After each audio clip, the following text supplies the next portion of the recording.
Hi guys, welcome back with a new chapter. It's chapter 4 from the story The Lion, the Witch and the Wardrobe. Turkish Delight. But what are you? Said the queen again. Are you a great overgrown dwarf that has cut off its bread? No, your majesty, said Edmund. I never had a beard. I am a boy. A boy, said she. Do you mean you are a son of Adam? Edmund stood still, saying nothing. He was too confused by this time to understand what the question meant. I saw you are an idiot. Whatever else you may be, said the queen. Answer me once and for all, or I shall lose my patience. Are you human? Yes, your majesty, said Edmund. And how, pray, did you come to enter my dominus? Please, your majesty, I came in through a wardrobe. A wardrobe? What do you mean? I opened a door and just found myself here, your majesty, said Edmund. Ha, said the queen, speaking more to herself than to him. A door from the world of men? I have heard of such things. This may wreck all, but he is only one, and he is easily dealt with. As she spoke these words, she rose from her seat and looked Edmund full in the face, her eyes flaming. At the same moment she raised her wand. Edmund felt sure that she was going to do something dreadful, but she seemed unable to move. Then, just as he gave himself up for lost, she appeared to change her mind. My poor child, she said in a quite different voice. How cold you look. Come and sit with me here on the sledge, and I will put my mantle round you, and we will talk. Edmund didn't like this arrangement at all, but he dared not disobey. He stepped onto the sledge and sat at her feet, and she put a fold of her full mantle round him and tucked it well in. Perhaps something hot to drink, said the queen. Should you like that? Yes, please, your majesty, said Edmund, whose teeth were chattering. The queen took from somewhere among her wrapping a very small bottle which looked as if it were made of copper. Then, holding out her arm, she let one drop fall from it on the snow beside the sledge. Edmund saw the drop for a second in mid-air, shining like a diamond. But the moment it touched the snow there was a hissing sound, and there stood a jeweled cup full of something that steamed. The dwarf immediately took this and handed it to Edmund with a bow and a smile. Not a very nice smile. Edmund felt much better as he began to sip the hot drink. It was something he had never tasted before, very sweet and foamy and creamy, and it warmed him right down to his tooth. It is dull, son of Adam, to drink without eating, said the queen presently. What would you like best to eat? Turkish Delight, please, your majesty, said Edmund. The queen let another drop fall from her bottle onto the snow, and instantly there appeared a round box, tied with green silk ribbon, which when opened turned out to contain several pounds of the best Turkish delight. Each piece was sweet and light to the very center, and Edmund had never tasted anything more delicious. He was quite warm now and very comfortable.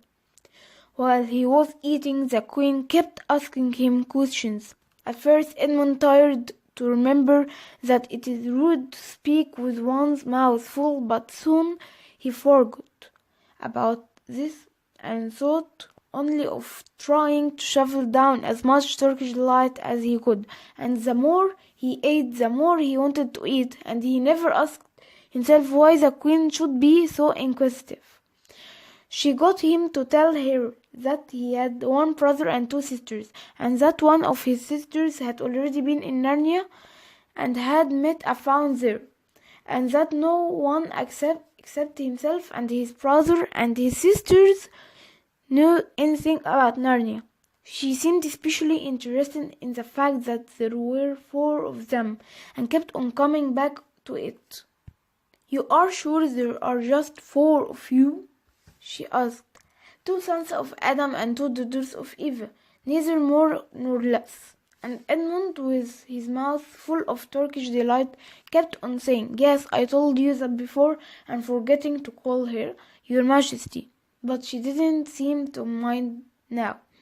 At last the Turkish delight was all finished, and Edmund was looking very hard at the empty box and wishing that she would ask him whether he would like some more.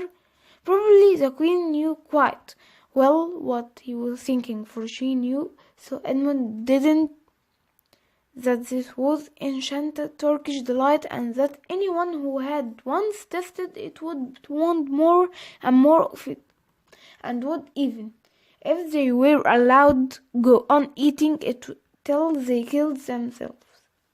But she didn't offer him any more. Instead, she said to him, "Son of Adam, I should so much like to see your brother and your 2 sisters. Will you bring them to see me?" "I will try," said Edmund, still looking at the empty box, "because if you did come again, bringing them with you, of course, I would be able to give you some more Turkish delight. I can do it now. The magic will only work once. In my own house it would be another matter." "Why can't we go to your house now?" said Edmund. When he had first got onto the sledge he had been afraid that she might drive away with him to some unknown place from which he would not be able to get back, but he had forgotten about that fear now. "It is a lovely place, my house," said the queen. "I am sure you would like it. There are war rooms full of Turkish delight, and what's more, I had no children of my own. I want a nice boy whom I could bring up as a prince, and who would be king of Narnia when I am gone. While he was prince, he would wear a gold crown and eat Turkish delight all day long. And you are much the cleverest and handsomest young man I ever met. I think I would like to make you the prince some day, when you bring the others to visit me." "Why not now?" said Edmund. His face had become very red. His mouth and fingers were sticky. He didn't look either clever or handsome, whatever the queen might say. "Oh, but if I took you there now," said she, "I shouldn't see your brother and your sisters. I very much want to know your charming relation. You are to be the prince, and later on the king. That is understood. But you must have courtiers and nobles. I will make your brother and duke and your sisters duchesses. There is nothing special about them," said Edmund, "and anyway I could always bring them some other time." "Ah, but once you were in my house," said the queen, "you might forget all about them.